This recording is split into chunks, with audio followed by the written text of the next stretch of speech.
For 10 years, no one believed Daniel's story. He claimed to be a former FBI agent, but everyone thought he was crazy. They'd give him medication, hospitalize him, and the next day he'd be back on the streets.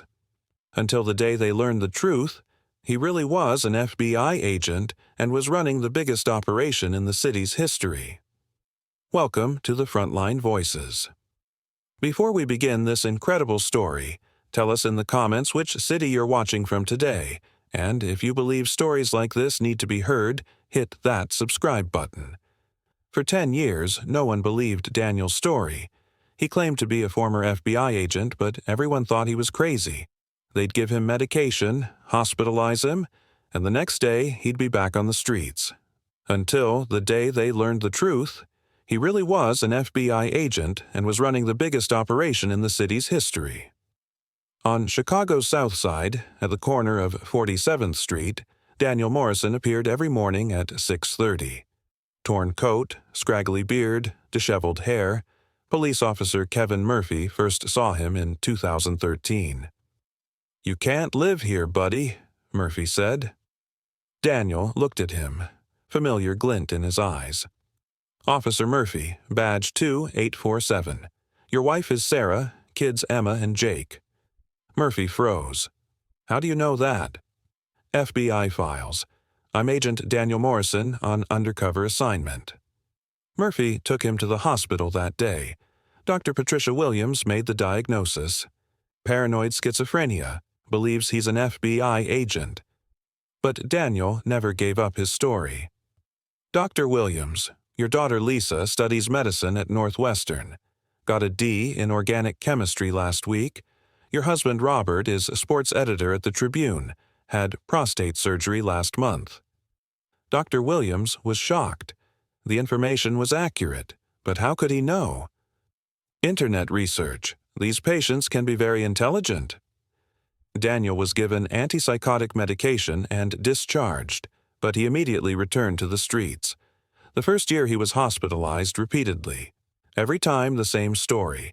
Undercover FBI agent, major operation, security risk. Everyone reached the same conclusion. Crazy. But Daniel's story was consistent. He knew FBI procedures, memorized federal laws, gave surprising details about organized crime. Delusional patients have fixed fantasies. He's obsessed with the FBI, they explained. Daniel's daily routine was always the same. Appeared at 6:30 on the corner, walked 47th Street, collected food from dumpsters. But observers didn't notice. Every step was calculated. When he stopped behind Tony's Pizza, he was actually watching Vinnie Torino across the street. At the 51st Street garage, while seeming to watch cars, he was documenting the mob's stolen car operation. Daniel's biggest advantage was invisibility. The homeless were the city's invisible population. No one looked twice. He used this invisibility perfectly. When talking to himself, he was actually reporting observations to his microphone. When saying nonsensical things, he was using FBI codes. When panicking as police arrived, he was protecting the operation. In his third year, Detective Maria Santos began to suspect. A Southside native who knew the streets well. "This guy knows too much, too detailed for a crazy homeless man." Her partner Rodriguez shrugged. "Paranoid schizophrenics do research." But Maria wasn't convinced. She began following Daniel. Daniel's route was always purposeful. Every stop involved observation. Outside the internet cafe, when he saw Johnny the Fish Benedetto, he muttered, "Fish got caught in the net today." Moving south at 9:15, blue sedan, Illinois, GTA 7429. Maria froze. This sounded like coded reporting. When Daniel noticed her, he changed tactics. "Run! Aliens coming! FBI lost control." Maria approached. "Daniel, come with me." "You're Agent Santos.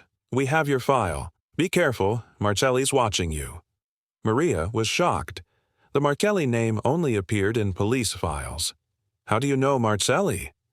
"Been tracking him 10 years. He's the big fish. Tonight 11 p.m., Warehouse District, 18th Street. Big shipment. Come alone." That evening, Maria went there. At 11 p.m., trucks arrived, unloaded drugs. Daniel was right. Next day, she found Daniel. "How did you know?" Daniel looked around carefully. "Because I really am an FBI agent, Maria." He opened his shirt, revealing an FBI tattoo on his chest. From his pocket came a worn FBI ID. Special Agent Daniel Morrison, Badge 7429. This could be fake. FBI Director Mitchell's daughter Amanda transferred from Stanford to Harvard. His wife Margaret died of cancer. New wife Susan is former CIA. This was internal FBI information. Why doesn't anyone recognize you? I'm Black Ops, only top level knows. Marcelli has spies in the FBI. Daniel led her to an abandoned building, opened a hidden panel in the basement. Inside was an FBI operations center, computer, communication devices, files, Marcelli family organizational chart. Been working here 10 years. Documented everything. Maria looked at the files. List of corrupt cops, including her own chief. Daniel opened the computer. Hundreds of video recordings. Marcelli family crime confessions, money handoffs, murder planning. Final operation in 1 week. You'll be local coordinator. He handed her an FBI document. Operation, Deep Harbor Local Coordinator, Detective Maria Santos, authorized by FBI Director Mitchell. The following week, Daniel explained operation details. Anthony, Big Tony. Marcelli is crime boss. 3 sons, Vinny money laundering, Mickey drugs, Joey enforcement. 47-person organization chart, everyone's photo, address, criminal record. How did you identify all these?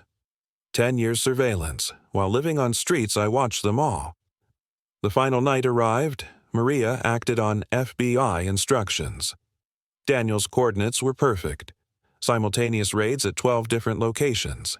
When Big Tony was caught, he was shocked to see Daniel. You're the crazy homeless guy." Daniel showed his FBI badge. "FBI? Been watching you for 10 years, Tony." "Impossible. You were insane." Best cover story. Nobody suspects a crazy homeless man. Operation completed successfully.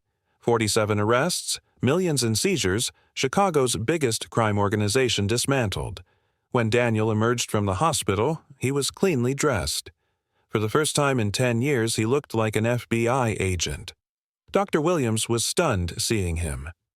"Daniel, you really were FBI." "Told you the truth for 10 years, doctor. Nobody believed me." Officer Murphy was amazed, too. "How did you know those details?" "FBI background checks." "Told you that, too. You just thought I was paranoid." FBI Director Mitchell came personally. Agent Morrison, 10 years exemplary service, longest undercover operation in this country's history. "Just doing my job, sir." Daniel spoke to media. "Lived on streets 10 years because I needed to watch criminals closely. When they felt safe, they discussed everything. Was it difficult? Every day, but we made Chicago safer." Weeks later, Daniel started his new position at Chicago FBI office, Undercover Operations Chief. His experience was unmatched. At his first meeting with young agents, undercover work isn't just acting. You must completely become that person. For 10 years, I was Daniel Morrison, crazy homeless man, not an FBI agent. How did you endure it? By believing in the mission. Every day, I got one step closer to stopping the Marcelli family. Maria got promoted, became FBI liaison. Without Daniel, this operation would have been impossible. He was the invisible hero of the streets. Daniel's story became a case study at FBI Academy, longest undercover operation in bureau history. But the real reward was Chicago's streets being safer. Children could now grow up without Marcelli fear. For 10 years, everyone called Daniel crazy, but he was actually the city's greatest hero. Do you know someone like Daniel who was misunderstood, but was actually a hero? Share in the comments, and if you believe stories like this need to be heard, don't forget to follow the Frontline Voices.